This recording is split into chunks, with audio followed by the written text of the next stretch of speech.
அனைவருக்கும் வணக்கம். நம்ம இப்போ பாக்கியலட்சுமி சீரியலில் என்னெல்லாம் சுவாரஸ்யமான விஷயங்கள் நடக்குதுன்னு பார்க்கலாம் வாங்க. செலியன் ரொம்பவே பதறி அடிச்சு போய் வீட்டுக்கு போகிறாங்க. வீட்டில் ஒரு பக்கம் பாக்கியா செலியன் வந்து ஜெனியோட அப்பாவை பார்க்க போயிருந்தான். என்னாச்சு ஏதாச்சுன்னு ஒன்றும் தெரியல அப்படின்னு சொல்லிட்டு மனக்கவலையோடு இருக்காங்க.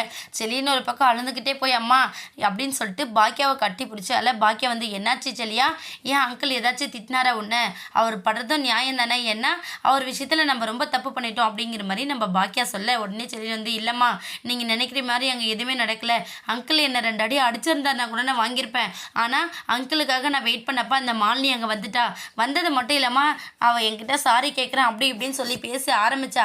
அந்த டைமில் அங்கிள் வந்துட்டாரு. அங்கிள் வந்ததுமே அவள் வந்து என்னை பற்றி இல்லாத பொல்லாதே சொல்லிட்டா, நான் இன்னும் அவளோட பேசிக்கிட்டு இருக்கேன்னு நினச்சி அவ இஷ்டத்துக்கு அங்கிள் கிட்ட போய் சொல்லிட்டா. அங்கிள் அதை நம்பிட்டு போயிட்டாரு. இதுக்கப்புறம் என்னால் ஜெனியோட சேர்ந்து வாழ முடியாதுமா அப்படின்னு சொல்லிட்டு ரொம்ப ஃபீல் பண்ணி அழுதுகிட்டு இருக்காங்க. செலியன் அழுறதை பார்த்து நம்ம பாக்கியா ஒரு நிமிஷம் கண்கலங்க ஆரம்பிச்சிடுறாங்க. செலியா ஒரு நிமிஷம் இரு, நீ அழாத, அமைதியாக இருப்பா, ஏன்னா கண்டிப்பாக உன்னோட பாசம் உண்மையானது அப்படிங்கிறது ஜெனிக்கு தெரியும். அது மட்டும் இல்லாமல் நீ பண்ணது தப்புங்கிறது உணர்ந்ததை தாண்டி கண்டிப்பாக நீ உண்மையான அன்பு ஜெனி மேலே வச்சிருக்க அப்படின்னா என்றைக்குமே அது உங்களை பிரிக்காது.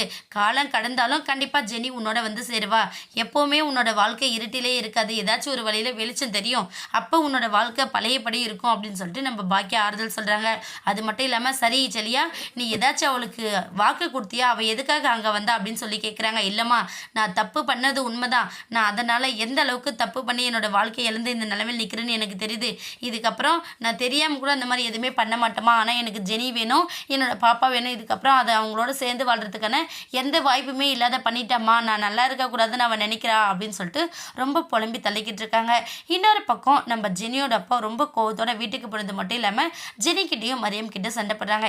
நீ என்ன சொன்ன, செலினை மீட் பண்ண போக சொன்னல, அவன் என்ன வேலை பண்ணான் பார்த்தியா, ஜெனிமா தயவு செஞ்சு நான் சொல்கிறது கேளு, உனக்கு வந்து அவன் வேண்டவே வேண்டாம், அவன் சரியான ஆள் கிடையாது, நம்ப வச்சு குழி தோண்டிடுவான், அப்பாவோட வார்த்தை கேளு, அவனை உன் வாழ்க்கையிலேருந்து தூக்கி போட்டுரும் அப்படின்னு சொல்லிட்டு சொல்கிறாங்க. அது மட்டும் இல்லாமல் நம்ம மரியம் வந்து என்ன நடந்துச்சுன்னு சொல்லுங்கள் அப்படின்னு சொல்லி கேட்க, நான் போகிறேன் நான் வருவேன்னு அவனுக்கு முன்னாடியே தெரியும், ஆனால் அந்த பொண்ணு என்னது மாலினியை கூப்பிட்டு வச்சு அவன் சந்தோஷமாக பேசிக்கிட்டு இருக்கான், அவன் எப்படி திருந்திருப்பான் அப்படின்னு சொல்லிட்டு ரொம்பவே கோவத்தோடு சொல்கிறாங்க. எதிர்பாராத ஜெனி வந்து ரொம்ப ஷாக் ஆயிடுறாங்க. செலியன் அப்போ இன்னுமே திருந்தவில்லையா அப்படிங்கிற மாதிரி நம்ம ஜெனிக்குள்ளே ஒரு எண்ணம் ஓடிக்கிட்டே இருக்குது. என்னாக போகுதுன்னு வெயிட் பண்ணி பார்க்கலாம். இந்த வீடியோ உங்களுக்கு பிடிச்சிருந்தா மறக்காமல் நம்ம சேனலை சப்ஸ்கிரைப் பண்ணுங்கள். தேங்க்யூ.